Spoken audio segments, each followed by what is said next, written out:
안녕하세요, 여러분. 오늘은 솔로몬 왕의 범죄의 결과에 대해서 이야기를 나누려고 합니다. 이스라엘 백성은 시내산 기슭에서 하나님의 명령을 들었어요. 그때 모세는 내가 그들 중에 거할 성소를 그들로 나를 위하여 짓게 하라 라는 하나님의 말씀을 전했고, 사람들은 마음이 감동되어 기쁨으로 헌물을 가져왔어요. 하나님께서는 억지로 드리는 것이 아니라 즐거운 마음으로 드리는 자원의 예물만 받으셨습니다. 하나님께서는 무릇 즐거운 마음으로 내는 자에게서 내게 드리는 것을 너희는 받으라 라고 여러 번 강조하셨고, 하나님께 대한 헌신과 희생의 정신이 가장 먼저 요구된다는 사실을 가르쳐 주셨습니다. 세월이 흘러 다윗이 성전 건축의 책임을 아들 솔로몬에게 넘겨주던 날, 다윗은 군중 앞에서 물었어요. 오늘날 누가 즐거이 손에 채워 여호와께 드리겠느냐? 역대상 29장 5절. 그 질문은 단순히 건축 자재를 모으자는 말이 아니었고, 기꺼이 드리는 헌신과 희생의 정신이 성전을 짓는 이들의 마음속에 살아있어야 한다는 외침이었습니다. 광야 성막을 짓던 때에는 하나님께서 특별히 사람들을 부르셔서 지혜와 기술을 주셨습니다. 여호와께서 유다 지파 홀의 자손 우리의 아들 부사레를 지명하여 부르시고 하나님의 신을 그에게 충만케 하여 지혜와 총명과 지식으로 여러 가지 일을 하게 하시되, 단 지파 아히사막의 아들 오홀리압을 감동시키사 가르치게 하시며 지혜로운 마음을 그들에게 충만하게 하사 여러 가지 일을 하게 하셨다. 출애굽기 35장 30절에서 35절. 이처럼 성막을 위해 봉사하는 자들에게는 하늘의 천사들까지 협력했지요. 하지만 시간이 지나면서 그 후손들은 점점 달라졌습니다. 처음에는 겸손과 무아의 정신을 간직했지만 조금씩 하나님께 대한 신앙과 자기를 부인하는 마음을 잃어버리고 자신들의 재능을 대가로 높은 품삯을 요구하기 시작했어요. 때로는 그것이 받아들여졌고 심지어 이웃나라에 가서 일자리를 찾기도 했습니다. 결국 그들의 기술은 하나님의 영광을 드러내는 대신 이방 왕들을 섬기고 창조주를 욕되게 하는 데 사용되었죠. 솔로몬은 성전을 짓기 위해 이런 기술자들을 불러왔습니다. 그는 믿음으로 하나님을 의지하고 필요한 조력자를 얻을 수도 있었지만 그렇게 하지 않았어요. 대신 두로 왕에게 사람을 보내어 금, 은, 동, 철로 제조하며 자색, 홍색, 청색 실로 직조하며 아로 새길 수 있는 사람을 보내달라고 요청했지요. 두로 왕은 후람을 보냈습니다.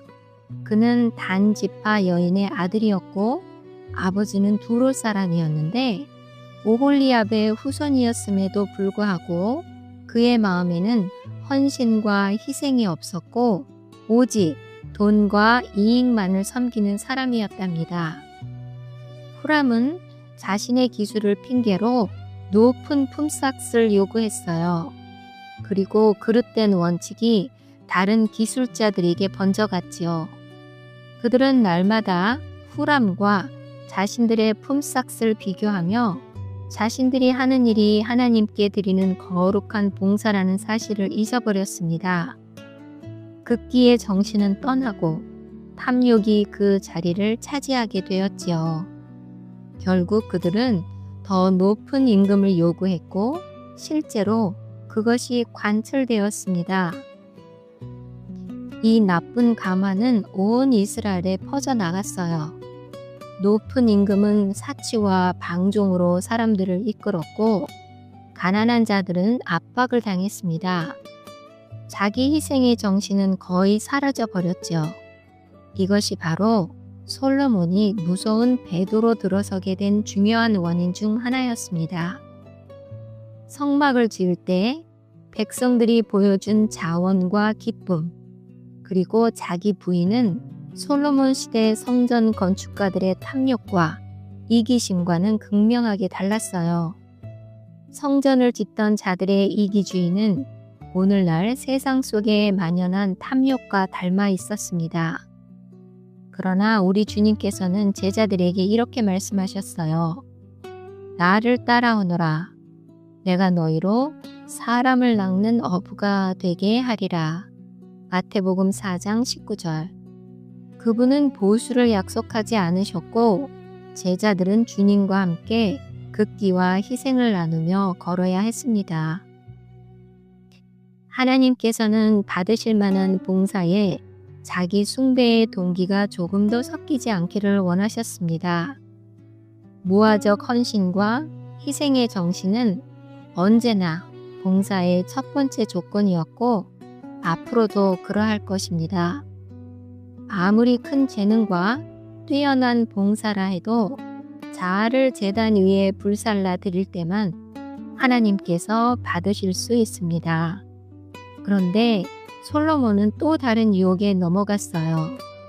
그는 하나님께만 속한 영광을 자신이 취하려 했던 것입니다. 처음에 그의 목적은 분명했어요. 이스라엘 하나님 여호와의 이름을 위하여 전을 건축하는 것이었죠. 성전 헌당식에서도 그는 하나님께서 내 이름이 거기 있으리라 하신 말씀을 인정하며 오직 주의 영광만 구했습니다. 특히 그는 이방인을 위한 간구까지 드렸어요. 주의 광대한 이름과 주의 능한 손과 주의 펴신 팔의 소문을 들을 자를 위하여 기도하오니 주는 들으시고 무릇 이방인이 주께 부르짖는 대로 이루사 땅의 만민으로 주의 이름을 알고 주의 백성 이스라엘처럼 경외하게 하옵소서. 참으로 아름다운 기도였어요. 그러나 칭찬은 달콤했고 교만은 조금씩 솔로몬의 마음을 잠식했습니다. 스바 여왕이 찾아왔을 때 솔로몬은 처음에는 지혜의 근원이 하나님이라고 가르쳤지요. 여왕은 감동하여 이렇게 고백했어요. 당신의 하나님 여호와를 송축할지로다. 열왕기상 10장 9절. 그러나 시간이 흐르면서 솔로몬은 더 이상 칭찬을 거절하지 않았습니다. 결국 성전은 여호와의 성전이 아니라 솔로몬의 성전으로 불리게 되었죠. 인간이 하나님의 영광을 빼앗은 것입니다. 성경은 분명히 말씀하세요. 지혜로운 자는 그 지혜를 자랑치 말라. 용사는 그 용맹을 자랑치 말라. 부자는 그 부함을 자랑치 말라. 자랑하는 자는 이것으로 자랑할지니 곧 명철하여 나를 아는 것이라. 나는 인애와 공평과 정직을 땅에 행하는 자인 줄 깨닫는 것이라. 예레미야 9장 23, 24절. 그러나 솔로몬은 그 교훈을 잊고 말았습니다. 이후 하나님의 계획은 더 크게 어그러졌어요. 하나님은 이스라엘이 세상의 빛이 되기를 원하셨습니다. 이스라엘은 무역과 교통의 요충지에 있었기 때문에 솔로몬과 백성은 온 세계의 사람들에게 하나님의 품성을 드러낼 기회를 가졌지요. 그러나 그 귀한 선교의 기회는 사라져 버렸어요. 솔로몬은 무역과 군사, 요새, 금과 보석을 얻는 일에만 몰두했어요. 그의 세입은 크게 늘었지만 그 길을 지나는 무수한 영혼들은 하나님을 알지 못한 채 지나가 버렸습니다. 예수님의 길은 달랐어요. 여우도 굴이 있고 공중의 새도 거처가 있으되 인자는 머리 둘 곳이 없다. 마태복음 8장 20절. 주님은 권세를 자신을 위해 사용하지 않으셨습니다. 오히려 가버나움 같은 무역과 교통의 길목에서 여러 민족을 만나셨습니다. 그분의 교훈은 사람들을 통해 여러 나라와 가정으로 흘러가고 세상은 그분을 알게 되었지요. 이스라엘이 실패한 자리에서 예수님은 완전히 승리하셨습니다. 옛 이스라엘의 실패는 오늘날 교회에 매우 엄숙한 교훈이 됩니다. 모든 의의 원수의 세력이 굳게 서 있는 이 시대에 오직 하나님의 능력으로만 승리를 얻을 수 있습니다.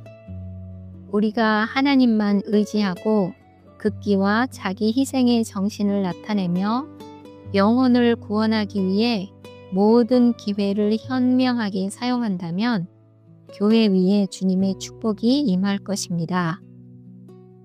함께 기도할까요? 하늘아버지, 솔로몬이 범한 길을 통해 우리에게 경고와 교훈을 주셔서 감사합니다.